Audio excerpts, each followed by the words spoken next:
ser el arte de lo imprevisto. Existem mais de 200 clubes portugueses em França e um deles formou Liliane Thuram. O olhar sobre estas associações e a debandada de Portugal entre 1958 e 1974 com Vítor Pereira, autor da investigação Os Futebolistas Invisíveis, e André Valentim Almeida, realizador do documentário Família FC. Segundo episódio inserido no segmento de comemoração dos 50 anos do 25 de Abril de 1974.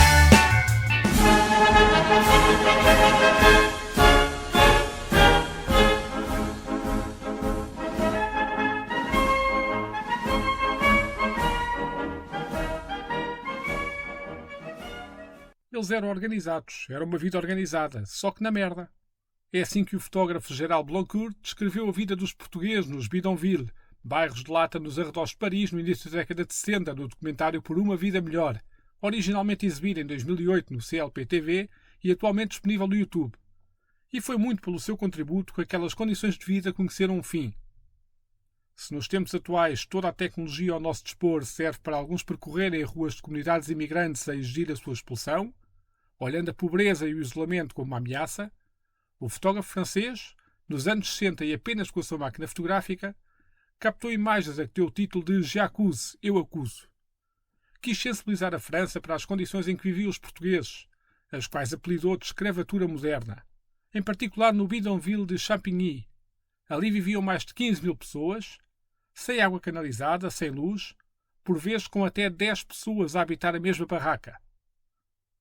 Os portugueses chegavam à França para fugir do serviço militar, que é como quem diz da chamada para combater na guerra colonial, da pobreza do mundo rural ou das perseguições políticas. Cantou Adriano Correia de Oliveira este parte, aquele parte e todos se vão. Entre 1958 e 1974, dizem os números oficiais que 700 mil portugueses instalaram-se em França, num cenário global de 1,5 milhão de pessoas que saíram do país nesse período. Estabeleceu-se até como mito a ideia de que, nesse tempo, Paris era a terceira cidade do mundo com mais portugueses, depois de Lisboa e Porto. Escondida em cada fotografia de Gerald Blancourt estavam dezenas de histórias. Algumas de gente que fugiu a salto do país, com o auxílio de contrabandistas, caminhando dias a fio, arriscando tudo porque já pouco havia a perder. Mas foi cada um desses episódios individuais que construiu uma história maior que conta a imigração portuguesa em França, com o futebol à mistura, desde o mais modesto e amador, até ao que cruza nomes como Liliane Thuram ou Antoine Griezmann. O historiador Vítor Pereira, investigador principal no Instituto de História Contemporânea, com diversa obra dedicada ao estudo das migrações, exílio, Estado Novo e História do Desporto, é autor do artigo Os Futebolistas Invisíveis, os portugueses em França e o futebol. Foi publicado em 2012, ainda não tinha existido o Éder nem o Euro 2016. Mas é por aí que se começa a falar do tema e a explicar o que é isso dos invisíveis e como criaram centenas de clubes em terras gaulesas. A ideia comum em França é dizer os portugueses são muito bem integrados, não causam nenhum problema e muitas vezes é uma cooperação implícita com outros imigrantes. Argelins, mas também imigrações mais recentes que vêm de África. E com o sentido, e o que se diz muitas vezes é os portugueses são invisíveis. Ao que responde, eles não são assim tanto invisíveis, eles não tentem tanto esconder-se, o que se passa é que vocês não querem vê-los. E o exemplo do Europeu 2016 é um exemplo perfeito, porque depois da vitória de Portugal no Europeu, em centenas de vilas mais ou menos grandes em França, dezenas de portugueses saíram à rua para festejar a vitória de Portugal. E o que é incrível é que não houve nenhuma crítica de homens políticos, mesmo da extrema-direita, a dizer o que é isto? Que é que essas pessoas vivem em França por vezes há 40 anos? Os filhos, que na grande maioria são franceses, e os netos, porque é que eles estão a festejar a vitória de Portugal, que é a derrota da França? E dois, não houve quase, nos artigos que havia na imprensa local, não havia crítica. E porquê que isso é importante realçar? É que já houve muitos casos, e até no último Mundial, quando há um jogo França-Argélia, França-Marrocos, França-Tunísia, talvez mesmo, o França-Costa de Marfim, mas há muitas vezes, no último caso, França-Marrocos, no Mundial que se passou no Catar. Antes do jogo já houve críticas da extrema-direita e parte da direita, mas os filhos, netos marroquinos estão a apoiar Marrocos, mas eles deviam apoiar França, etc, etc. E depois do jogo houve também essa conversa. Então, o que há é que em França toda a gente diz que os portugueses são invisíveis, que enquanto, eu digo, vocês não querem ver. E um dos exemplos é isto, é como é que os portugueses podem festejar sem ser criticados uma vitória de Portugal. Coisa que um marroquino, filho marroquino, neto marroquino, filho de Argelino, neto de Argelino não pode. Porque se festeja é sempre essa ideia que ele não é leal, que ele não gosta da França, etc. Ninguém vai dizer que um filho neto português que ele gosta de Ronaldo é que não gosta da França. E depois, esse artigo também focava muito a população estrangeira, que criou mais clubes de futebol com nome ligado ao país de origem, são os portugueses. Das últimas contas que eu tive, agora talvez muito, uma, desapareceram, dois, às vezes apenas tem português o nome. Mas houve, durante alguns anos, mais de 200 clubes portugueses, 200 clubes de futebol em França, amadores, com o nome franco-português de Lyon, luso-português de não sei quantos, lusitanos de Saint-Maur, que é um dos mais conhecidos, o Benfica de Groyer, que é no Tarn. Então, há muitos clubes. E isso nunca foi apontado publicamente como um problema. Quase não há franco-argelinos, quase não há franco-marroquinos. Há alguns franco-turcos, mas muito menos que os portugueses. Então, o que eu queria, nesse trabalho que queria apontar, é que há um forte investimento de homens portugueses desde os anos 60 no futebol, tanto no consumo que na prática. E que esse consumo na prática é para outras populações, muitas vezes. O futebol em França é muito politizado pela extrema-direita. Por exemplo, nos anos 90, o Jean-Marie Le Pen, que era na altura dirigente da Frente Nacional, partido da extrema-direita, dizia que a equipa de França não era francesa, no sentido de vários jogadores não eram brancos, e ele dizia que essa equipa não representava a França. E há vários casos, por exemplo, dos últimos casos que é em França, é à volta do jogador de futebol do Karim Benzema, que foi o jogador do Real Madrid, da seleção francesa, onde ele muitos anos não jogou, e sempre com um discurso de falta de lealdade à seleção francesa, e isso não acontece. Ninguém que chateou o António Lopes, o Rafael Guerreiro, o Adriano Silva talvez seja um caso diferente, por eles jogarem em Portugal. Nunca ninguém o chateou. Que enquanto muitas vezes há um discurso de jovens, o menos jovens jogadores de futebol, que vão jogar para a Costa de Marfim, para a Argélia, para Marrocos, dizem, porque é que eles foram jogar com outro país? Isso não acontece com os poucos jogadores que jogaram com Portugal, nascidos ou crescidos em França. O artigo de Vítor Pereira chegou às mãos do realizador André Valentim Almeida, professor na Escola Superior de Teatro e Cinema de Lisboa, e este, inspirado pela leitura, decidiu arrancar para a França a apostar em descobrir estes clubes portugueses.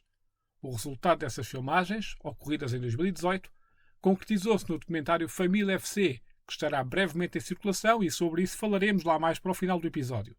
Por agora, o realizador diz-nos como foi a aventura de encontrar este outro lado do futebol francês. Não é fácil encontrá-los. E não é fácil encontrá-los porque não existem nas redes sociais. Os contactos não são fáceis de encontrar, portanto foi um trabalho de pesquisa muito profundo. Talvez o trabalho mais profundo deste filme tenha sido essa tentativa de encontro dos clubes. E eu queria, mas eu queria não só, lá está, quais é que eu queria. E nesse sentido eu tentei encontrar todos aqueles que existiam. Aliás, eu lembro-me que encontrei ainda mais, que até eu penso que o Vítor Pereira, mais que aqueles que o Vítor Pereira encontrou na sua própria investigação. Não muitos mais, mas alguns mais, porque fiz um trabalho muito exaustivo, uma grande folha de Excel onde colocava tudo aquilo que encontrava e os contactos, etc., que eram os responsáveis por esses clubes. Portanto, foi um trabalho de pesquisa que demorou semanas ou meses a tentarem descobrir quem, onde, como. E queria também... Qual era o meu objetivo? O objetivo original era cobrir todo o território francês, ou seja, ir buscar alguns clubes em várias regiões de França. O que não aconteceu por uma questão de limitação de orçamento e de tempo da minha parte. Ou seja, a minha ideia original, que era ir buscar alguns clubes em cada território, de repente, por uma questão de facilidade de produção, decidi cingir à região de Île-de-France, que é a região mais alargada de Paris. Primeiro uma questão de produção e também porque, na realidade, eu diria que, não sei, mas talvez metade dos clubes se encontram nessa região. Ok? Portanto, esse foi o processo. Foi um grande processo de investigação, de contacto, de tentar. E quais é que eu encontrei? Eu queria encontrar, de facto, aqueles que estão nas margens. Embora eu, na realidade, quase todos aqueles clubes estão na margem, situam-se na margem, não são marginalizados, mas encontram-se numa fronteira de nada daquilo é conhecido. Portanto, nesse sentido, com exceção de dois ou três que nós conhecemos, que já ouvimos falar, como o Carreteiro Lusitanos, os Lusitanos de São Morro, etc., todos eles são pequenos clubes e estão, de alguma forma, são desconhecidos e são incógnitos. E a escolha baseou-se em questões de praticabilidade, no sentido geográfico de chegar lá, não chegar lá, de tentar perceber dentro daquilo que existia nas redes sociais quais é que interessavam mais mediante as imagens que eu via, a tipologia de campo que existe, não é? Aqueles que poderiam dar melhores imagens, aqueles que tinham uma atividade mais proativa e mais cívica e mais relacionados com a comunidade. Portanto, foi uma tentativa hum, de encontrar uma certa diversidade, sendo que todos eles se caracterizam por essa invisibilidade. Ou seja, o filme originalmente. Bom, eu sempre trabalhei com o título provisório dos Turistas Invisíveis, que era um título que eu ia emprestar ao artigo do Vítor Pereira, que é um belíssimo artigo que conhece muito melhor este fenómeno que eu conheço. No final acabei por chamar de Família FC porque a palavra família era uma palavra que eu via permanentemente em todos os clubes, ou seja, a palavra, a unidade e a forma como eles se apresentam e como eles veem o clube, eles sentem que é uma família e todos eles, quando eu falava com eles utilizavam a palavra família, tanto quanto usavam Portugal e se for dar usavam a palavra família. Isto é uma família, isto não é um clube, é uma família. Começou-se este episódio a falar dos bidonville e das duras condições de vida dos portugueses que partiram para a França nos anos 60. E talvez seja oportuno regressar lá para pedir a Vítor Pereira que explique os momentos, motivações e contextos da fuga de pessoas de um Portugal cinzento, do qual era proibido emigrar. Então, a imigração maciça português para a França começa no fim dos anos 50. Não era completamente a primeira vez que havia portugueses que iam para a França, porque durante a Primeira Guerra Mundial, em 16, Portugal e França assinam um acordo de mão de obra e há uns 15 mil, mais ou menos, portugueses que vão para a França, além dos soldados. E depois, nos anos, fim dos anos 10, anos 20, há mais ou menos 75 mil portugueses que vão para a França. Alguns ficam pouco tempo, alguns vão ficando. No entanto, no fim dos anos 50 começam as saídas, de grande forma clandestina, para a França e vão subindo no fim dos anos 50, nos anos 60 e explodem em 69, 70, 71, onde cada ano são mais de 100 mil portugueses que saem de Portugal só para a França. Então, em 3 anos são 300 mil. E depois começa a descer anos do 25 de Abril. Nessa cronologia de 57 até 74, há uma data importante, que é 64. 64 é a data onde o governo francês decide que os portugueses que entram em França sem papéis, porque as pessoas não tinham passaporte português, então não podiam atravessar legalmente Espanha e entrar em França. Eles não tinham... Havia um modo de entrar regularmente em França, que era pedir um contrato de trabalho e ter documentação, o que os portugueses não tinham, porque Portugal não deixava. Mas então, a partir de 64, o governo francês decide que nós precisamos dessa mão de obra, precisamos de mão de obra pouco qualificada, pouco politizada, como era o caso dos portugueses, grande parte deles, e uma mão de obra que é branca, católica, e o governo francês, depois da fim da Guerra da Argélia, tenta limitar a vinda de argelinos. Então, a partir de 64, a ideia é qualquer português que entre em França, mesmo sem documentação, nós regularizamos a posteriori. Então, isso fez que a imigração foi subindo, e sobretudo no fim dos anos 60, porque as pessoas sabiam. Havia o custo de pagar um passador, baixou muito, depois de 64. Em 65, 66, os próprios espanhóis dizem, olha, nós não vamos vigiar mais as nossas fronteiras, o nosso território, deixamos os portugueses passar.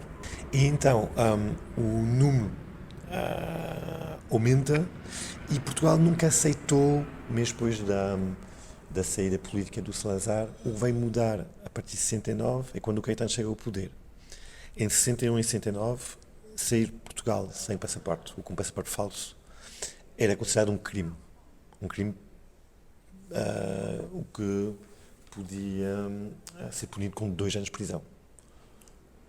Em 69, quando o Marcelo Campos chega ao poder, o que ele faz é que ele muda isto e a imigração já não é um crime, é apenas um delito, e um português que saísse para fora e se fosse preso, se fosse a polícia, o vice, ou a guarda fiscal, ou a GNR, ou se voltasse a Portugal, apenas pagava uma multa de 625 escudos. Isto é, nada.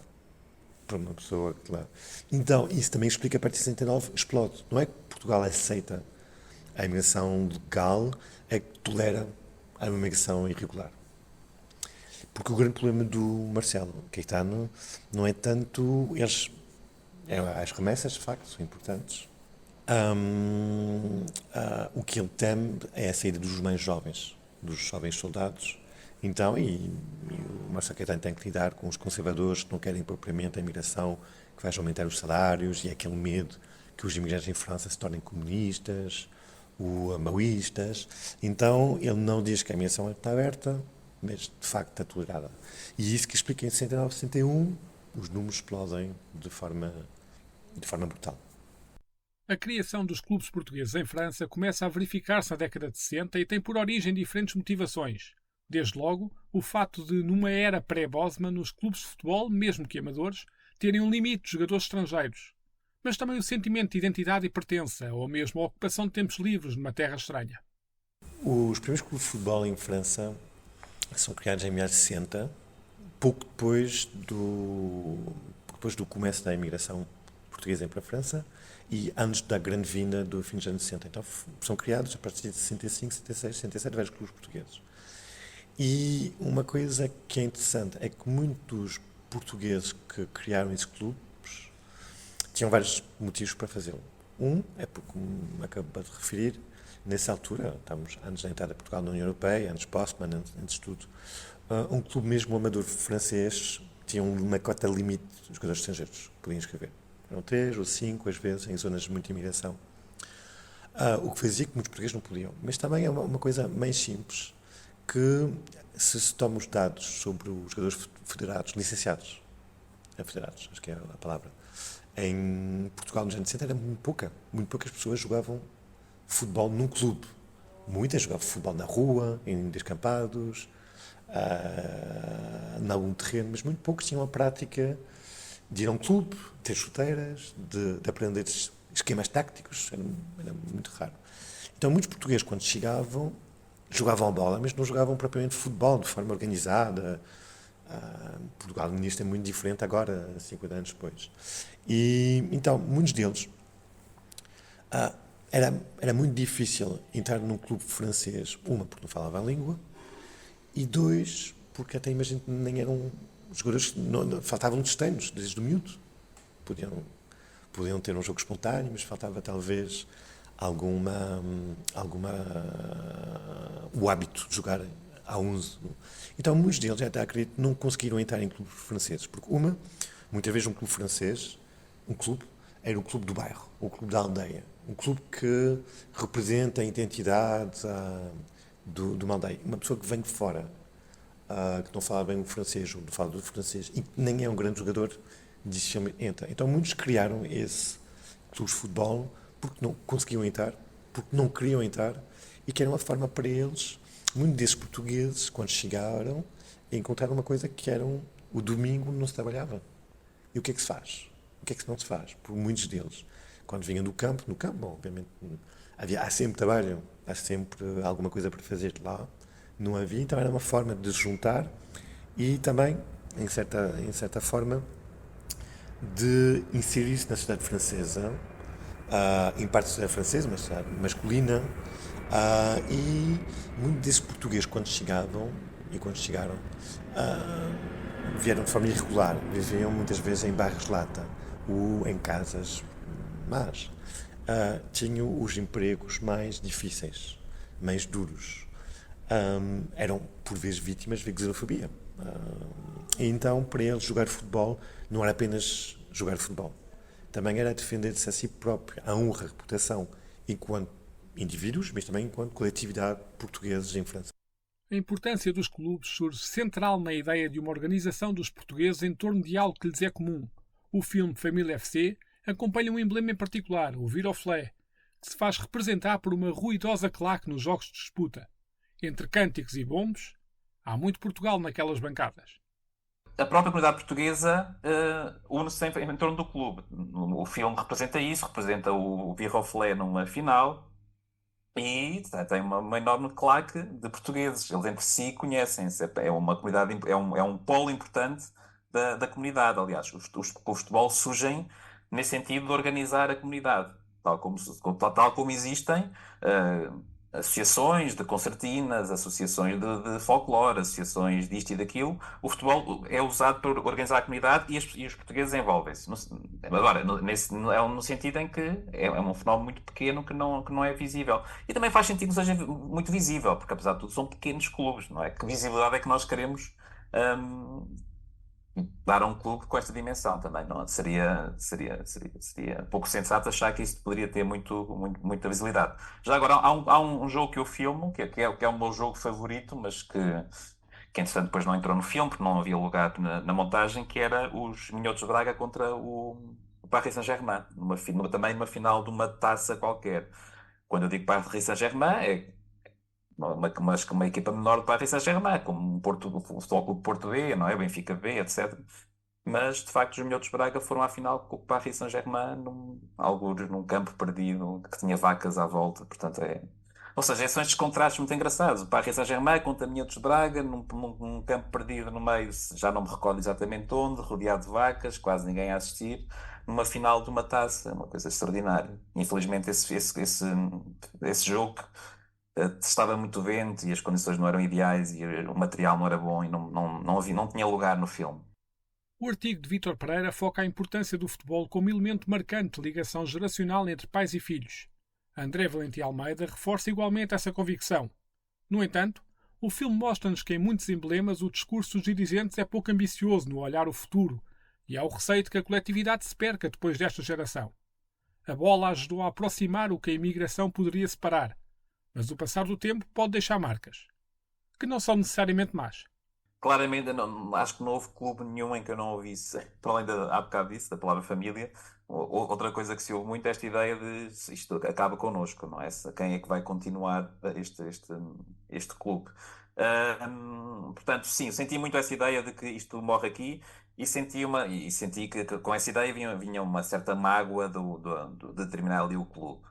O que para mim para mim que olho o fenómeno de fora, para mim é contraditório, no sentido em que estes clubes foram criados exatamente para criar uma ideia de comunidade e para que os portugueses que chegavam à França tivessem um espaço onde se revissem, onde se sentissem confortáveis, onde pudessem conviver.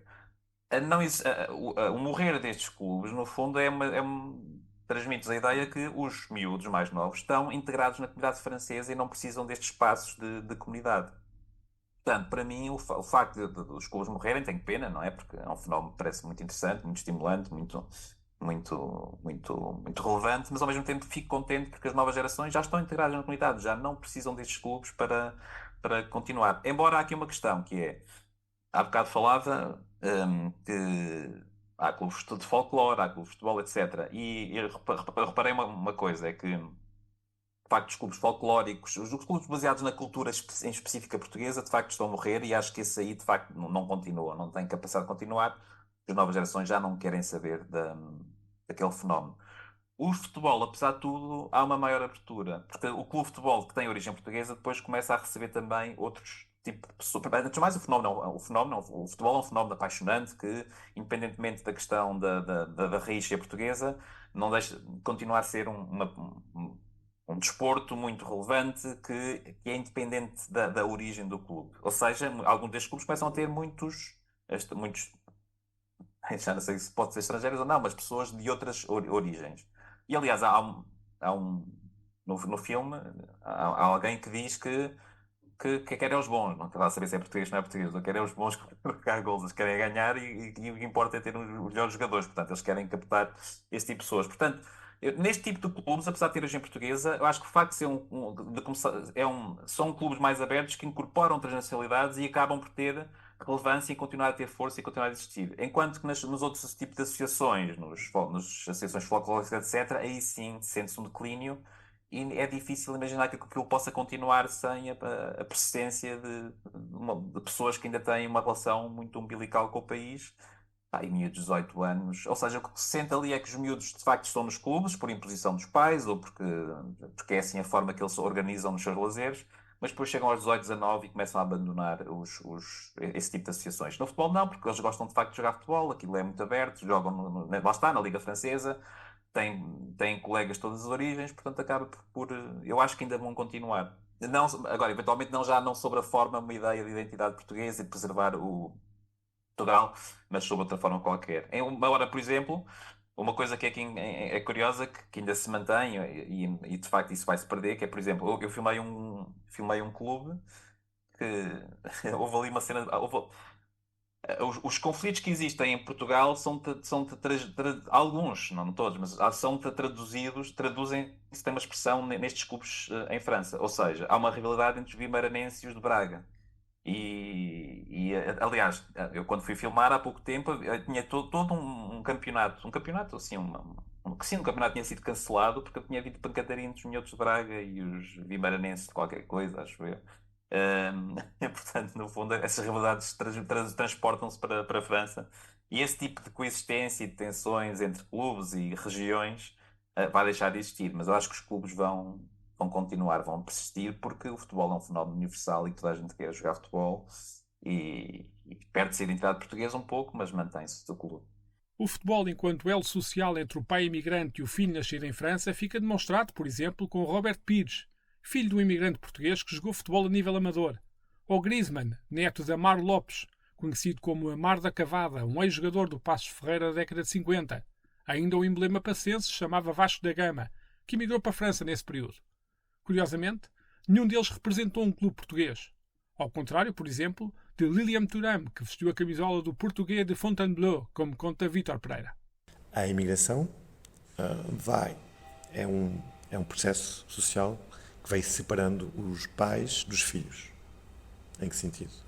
Os pais, muitas vezes, quando chegaram em França, já tinham 20 e 30 anos, não falavam uma palavra francês, e muitos deles foram trabalhar nas obras.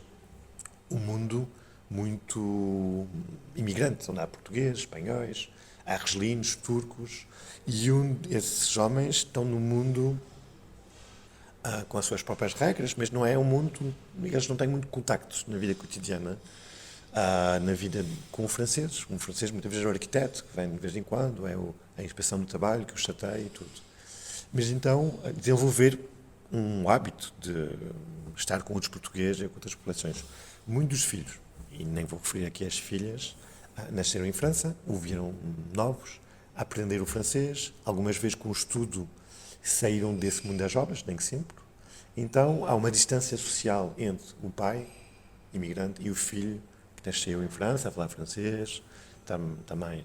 E muitas vezes o futebol é um elo de ligação entre o filho nasceu em França e o pai veio de fora. E isso é referido não apenas no caso dos portugueses. Há muitas autobiografias de futebolistas que muitas vezes são filhos de futebolistas amadores. Há quem que lhes teve a paixão, e depois que os treinou e que às vezes os incentivou, talvez tendo uma frustração de ter jogado. E muitos deles dizem isto, ligado. É o caso do jogador de origem portuguesa mais conhecido, talvez, que é o Robert Pires, que diz que é um pai dele português, que era um bom jogador amador e que, para ele, jogar futebol. E o Robert Pires nunca jogou numa equipa portuguesa, nunca. E até muitos que fizeram carreira depois nunca jogaram. Por caso mais que o nome não soa muito a português, mas um dos descendentes com melhor carreira é Antoine Griezmann, que o nome não soa nada português, porque é da família do pai, mas da família da mãe são portugueses que vêm para Passos Ferreira. E o avô é que emigrou e que até era futebolista, é que até jogou em Passos Ferreira, se bem me lembro, e que acho que não jogou no clube português de Macon, onde ele viveu. Mas então, a ideia é que muitos jogadores de futebol, e nomeadamente oriundos da imigração e não apenas da imigração portuguesa, para eles, jogar futebol é uma ligação com os pais. E, para alguns, jogar futebol na equipa portuguesa, da Vila, é uma forma de estar de ter um espaço de partilha com o pai, mas também com os outros jovens da mesma origem, do mesmo bairro, e para eles, algumas vezes, é uma forma de defender uma certa identidade que é de portuguesa no mundo, ou então nas cidades mais pequenas, no mundo mais francês, onde às vezes eles não estão inseridos em certas celebridades, ou, por exemplo, nos subúrbios das grandes cidades, caso do clube onde o Lilian Thuram tivesse a sua primeira licença. No mundo há meninos de filhos espanhóis, filhos de turcos, filhos de costas marfinenses, e ali, para eles, é um clube popular, é o clube do bairro que representa as classes populares em oposição a clubes, talvez, de pessoas de origem social mais elevadas.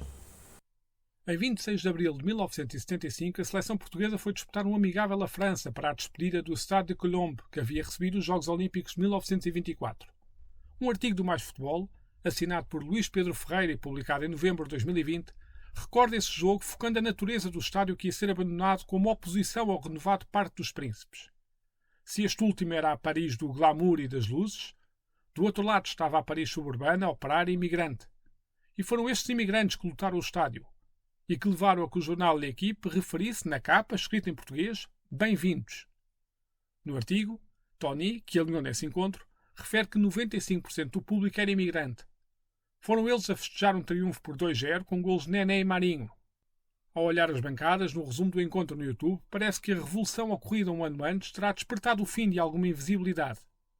E Vítor Pereira contextualiza exatamente o 25 de abril de 1974 e o início dos anos 80 como datas importantes no impulso para a criação de mais clubes. Há duas datas importantes nesse processo. Um é o 25 de abril de 74, que de facto faz que algum regresso de alguns refratários, desertores, que saíram de Portugal por motivos políticos e às vezes também económicos e que podem voltar para Portugal. E também o 25 de abril tive consequências em França, porque também houve um surto de novas associações que se foram criando, e algumas ligadas a pessoas do Partido Comunista, mas nem só, não só. E depois, o outro momento importante é 81, quando chegam os socialistas ao poder em França. Havia uma lei que era dos anos 30 que fazia com os estrangeiros não podiam criar associações sem autorização do Estado, do Governo. Tinha sido um certo travão a criação de associações estrangeiras. Algumas tinham-se criado a mesma, mas era preciso preencher papéis, ir à prefeitura, havia um inquérito policial sobre quem era quem e tudo. Depois de 81, abre-se. Qualquer estrangeiro pode criar uma associação. Então, isso também cria um boom nos anos 80. E também, tanto o 25 de Abril como os anos 80, para muitos portugueses que estão em França, é um momento onde muitos percebem que vão ficar em França. Porque muitos portugueses foram para a França, nem todos, obviamente, mas muitos deles tinham um plano, uma estratégia, que era ir trabalhar em França, trabalhar 5, 6, 10 anos, mais, menos, tentar ganhar algum dinheiro e talvez regressar a Portugal comprar terreno, mas depois a agricultura foi reduzindo-se, comprar um táxi, comprar um comércio, investir, algures. Mas muitos deles compreenderam depois do 25 de Abril, onde o governo português incentivou os portugueses a não regressarem, porque Portugal tinha que lidar com a vinda de retornados de Angola e Moçambique, então não havia espaço para além disto o regresso de portugueses. Depois, nos anos 80, muitos deles viram que iam ficando, que os filhos tinham nascido em França, falavam francês, que era difícil eles voltarem a Portugal, tirando os filhos da escola e tudo. Então, esse movimento associativo também se desenvolve com essa ideia que, afinal, vamos ficar talvez mais tempo, vamos ficar até a reforma. Então, enquanto estamos aqui, criar associações era criar um espaço que permitia ocupar os lazeres, permitia ocupar os sábados e domingos, transmitir uma cultura popular portuguesa ligada ao folclore, ligada ao futebol, principalmente. Também que é uma forma de controlar, de enquadrar os lazeres das crianças e dos adolescentes. Quando o adolescente está a fazer folclore, está a jogar futebol, não está na rua, não está a fazer outras coisas. Também que é uma forma de tentar favorecer relações amorosas entre filhos portugueses e filhas portugueses.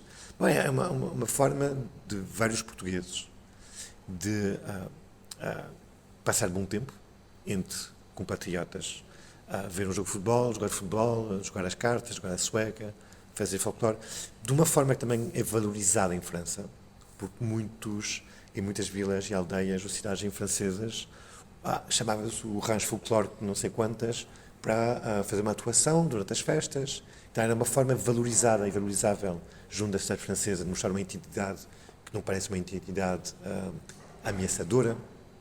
Em França, tudo que é ligado, nomeadamente a outras imigrações, às regiões marroquinas, aquela visão ameaçadora do Islão e de outras práticas, nesse caso os portugueses, folclore, é uma coisa que toda a gente gosta, ou se não gosta, não acha que é uma ameaça para qualquer coisa. Então, nos anos 80 foi o auge de criação desses clubes e alguns, agora estamos 40 anos depois, alguns desapareceram por falta de transmissão, alguns ainda conseguiram passar a crise da sucessão, da primeira para a segunda e até às vezes a terceira geração, e outros às vezes só têm português de nome. Quando se lê as memórias do Thuram, vê-se que há um clube dos portugueses de Fontainebleau, como clube de futebol, mas que o clube de Fontainebleau não é apenas o clube dos portugueses, que até porque as câmaras incentivam esses clubes a abrirem-se, dependendo das subvenções